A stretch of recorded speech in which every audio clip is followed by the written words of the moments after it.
ჩვენ ისეთ ეპოქაში ვცხოვრობთ, როდესაც დედამიწაზე სიცოცხლე დინოზავრების გაჩენის შემდეგ ნებისმიერ დროს უფრო სწრაფად ქრება. სახეობების გადაშენების ამჟამინდელი ტემპი 1000-ჯერ აღემატება ბუნებრივი გადაშენების მაჩვენებლებს, რაც თანამედროვე ეპოქას ისტორიაში ბიომრავალფეროვნების ერთ-ერთ ყველაზე მნიშვნელოვან დანაკარგად აქცევს. მეექვსე მასობრივი გადაშენება უკვე მიმდინარეობს. თანამედროვე სამყარო ბიოლოგიურ კოლაფსში იძირება, მსგავსი იმ კოლაფსის, რომელმაც წარსულში პლანეტაზე ყველა ცოცხალი სახეობის 90% გაანადგურა. მიუხედავად იმისა, რომ წარსულში გლობალური კატასტროფები ვულკანური ამოფრქვევებით ან მეტეორიტების დაცემით იყო გამოწვეული, დღეს ბუნების ამ ძალებს ახალი ფაქტორი შეუერთდა, ადამიანის მიერ შექმნილი უხილავი მტერი, რომელსაც შეუძლია მთელი სიცოცხლის განადგურება.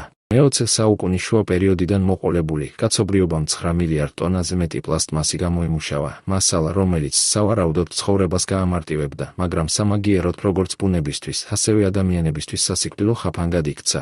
კარგად არის ცნობილი, რომ პლასტმასის უმეტესობა არ გადამუშავდება.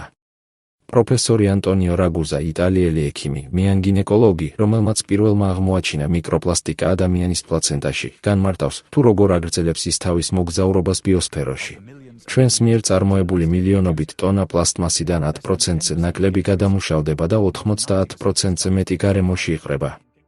გარემოში გადაყრა ნიშნავს, რომ პლასტმასი ნელ-ნელა იშლება უფრო და უფრო პატარა ნაწილაკებად, რომლებიც შემდეგ პაწაწინა მიკროპლასტმასად, ან თუნდაც უფრო პაწაწინა ნანოპლასტმასად გარდაიქმნება. ეს ნაწილაკები მდინარეებში მიედინება, ზღვებში ხვდება, ავსებს ოკეანეს და ჩვენს მიერ მირთმეულ თევზებში ხვდება და ამგვარად ჩვენთან ბრუნდება.